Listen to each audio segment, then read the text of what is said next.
Friends, ఈ video మీకు డబ్బులు ఇచ్చిన వీడియో అనమాట. ఈ వీడియో మీరు స్కిప్ చేయకుండా పూర్తిగా చూడండి.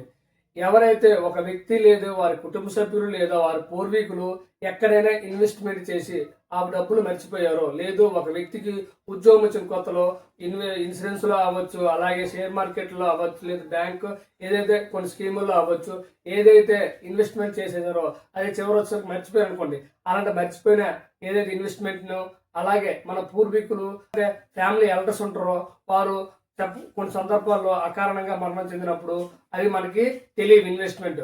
ఆ ఇన్వెస్ట్మెంట్ తెలియనప్పుడు అవి అలా ఉండిపోతాయి. దీన్నే అన్క్లైమ్డ్ ప్రాపర్టీ అంటారు. ఈ అన్క్లైమ్డ్ ప్రాపర్టీ అనేది ప్రభుత్వం దగ్గర కొన్ని వేల కోట్లు ఉండిపోయింది. దానికోసం ప్రభుత్వం ఏం చేసిందంటే ఒక వెబ్సైట్ తయారు చేసింది. ఆ వెబ్సైట్ తయారు చేస్తే అందులో ఏదైతే మీ ఇన్వెస్ట్మెంట్ ఉండిపోయిందో దాన్ని మీరు కనుక్కోవచ్చు అనమాట. ఎలా కనుక్కోవచ్చు అంటే ఈ స్క్రీన్ షాట్ లో చూడండి. అది అక్కడ మీకు ఆ వెబ్సైట్ మీద నొక్కితే అలా స్క్రీన్ షాట్ వస్తుంది. మొబైల్లో చేసుకోవచ్చు, డెస్క్టాప్ లో కూడా చేసుకోవచ్చు. అయితే అందులో 4 ఉంటాయి. అందులో బ్యాంక్ సంబంధించిన సేవింగ్స్ అవ్వచ్చు, ఫిక్స్డ్ డిపో అవ్వచ్చు, అలాగే ఏదైతే ఇన్సూరెన్స్ ఉంటుంది, ఇన్సూరెన్స్ అనేది ఏదైతే కంపెనీలో ఇన్సూరెన్స్ చేశారో ఆ ఇన్సూరెన్స్, అలాగే షేర్ మార్కెట్స్, అలాగే మ్యూచువల్ ఫండ్స్, ఈ 4 పార్ట్లకు సంబంధించింది అక్కడ ఇన్ఫర్మేషన్ ఉంటుంది.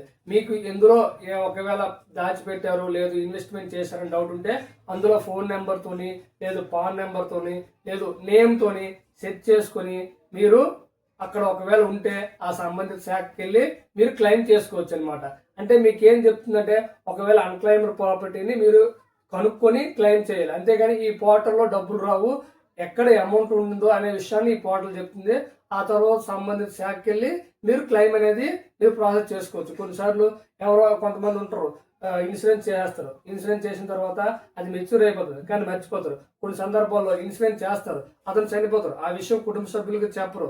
అలాంటి సందర్భాలు ఏంటంటే మీరు ఒకవేళ డౌట్ ఉంటే మీరు అందులో రిజిస్టర్ అయ్యి ఒకసారి చెక్ చేసుకోండి. చెక్ చేసుకున్న తర్వాత ఒకవేళ ఉందనుకోండి మీరు అక్కడ సంబంధించిన ఇన్సూరెన్స్ కంపెనీ అవ్వచ్చు, బ్యాంక్ అవ్వచ్చు, అలాగే షేర్ మార్కెట్ కానీ మ్యూచువల్ ఫండ్స్ కానీ అయితే సంబంధిత రిజిస్టర్ ఎక్కడైతే ఉన్నాయో ఆ ఫండ్స్ కానీ దానికి వెళ్ళి మనము క్లెయిమ్ చేసుకోవడానికి అవకాశం ఉందన్నమాట.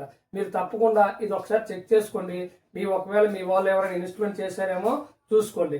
అలాగే ఇలాంటి వీడియో మీకు నచ్చితే లైక్ చేయండి. మీ మిత్రులందరికీ ఈ వీడియోని షేర్ చేసి సమాచారాన్ని అందరికి కూడా తెలియజేయండి. Thank you.